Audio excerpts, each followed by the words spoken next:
Football world, football lads world, once again, hooligan historian, Uncle Del Boy Diablo, Del Diablo. Like, subscribe, do things you're supposed to do, and we stay on Plymouth, the great Plymouth Argyle FC, you understand? Ooh, pilgrims, here, Del Boy, American channel, tending to you like this. So, I seen the PYF picture came up. I'm about to do a video on them, but this is about the TYE.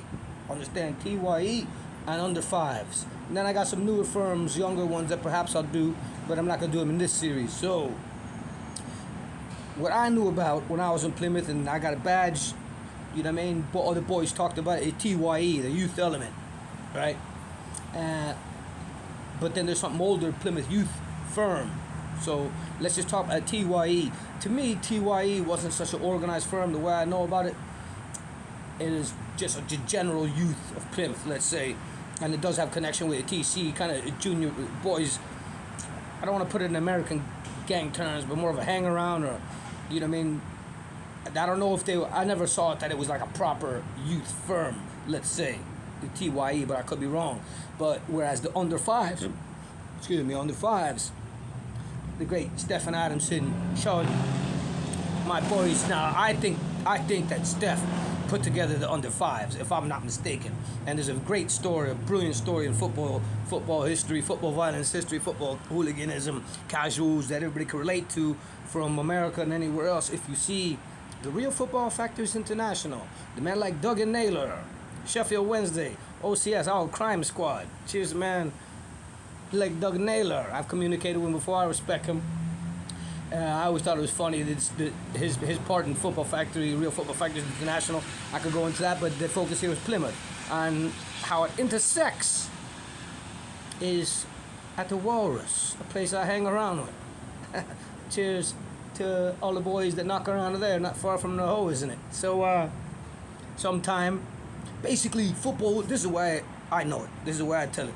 Football hooliganism, casual, it was dead by the time the Football Factory came around. And the Football Factory led to a resurgence. And then the under 5's came out. And that's Steph and Sean and some of their boys. And then they didn't really have the older lot and everything like that around. They were kind of running stuff. This is the way I see it. You know, and I experienced that. Like my stuff, Fort Lauderdale Skinheads would have never turned into South Florida Skinheads and Colorblind and all this other stuff. South Florida, had I not become the leader of Fort Lauderdale in 1998, which was a small crew at that time, it would have been dead, like other lads said, if I didn't come around and start talking about it, naming the names and keeping the names alive and bringing new guys around and telling them the history and then meeting the old guy, that kind of thing. So that's how this kind of thing goes. At least it goes like that in my view and in my experience. So, it so happened there was a night when it was Sheffield Wednesday at Plymouth, and the OCS came with a contingent. They came in force. I would say, from the way I hear it, probably about 30 lads at least. You know, good 25 to 40 lads or something. I would imagine it'd be somewhere around there, 30. And then, you know, fair play. Steph could only raise up 4 or 5 guys, 5, 6 guys, young kids at that. You know, kids his age, 17, 18-year-olds, whatever they were. And the OCS parked themselves in our pub, mate, in the Walrus. And where I've spent many a night and had many a good time. Sang a lot of karaoke in there, haven't I? And so they get word that these guys are in the Walrus. Like, yo, what's up? People saying, like, you gotta attack the pub, we gotta attack them. Bomb. Only guys they could get, 4 or 5 guys, handful of guys. So Steph, brilliant military strategist that he was as a young man, he formed a plan whereby he told his guys to wait, and he showed me the corner where it is, so I got that for future reference if need be. But he showed me and basically he had his guys wait there, and you know, this is a testament to his bravery and also protecting his soldiers. You know, because they couldn't go in there and ambush him with the numbers they had and the level of fighters they had.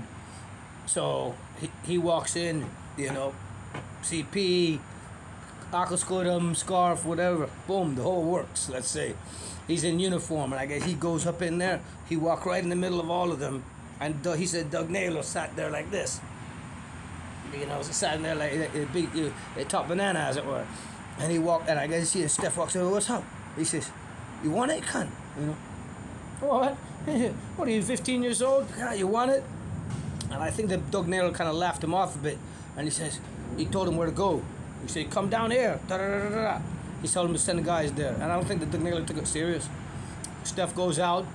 Thank goodness he made it out through one piece. He gets out, waits with his boys, and these ones sends a couple scouts. And the TCE was able to impose themselves and take out these scouts. And then they made haste, or they went off on their own, and nothing else came about. I'm quite sure that they kicked the beehive, and that the rest of the OCS and the Doug Naylor were were probably out and about looking, but that was the end of it. So, you know, it was a partial victory. I'll put it to you like that. Bomb. Now, in the comments below, you can tell me the story of what you heard or whatever like that. But that's one of the under 5's. So, TYE, was it ever a real proper youth firm? Or is it just the name of all the Plymouth youth, let's say? Bomb. In the comments below, TYE and under 5. I got a different TC badge, but it's in my collectibles. I got a different, rather TYE badge from the one that's in the picture. I never seen this one in real life. Mine is different. It's gold. This one look a little bit different. TYE under 5's, Plymouth Argyle lads. The football factory continues.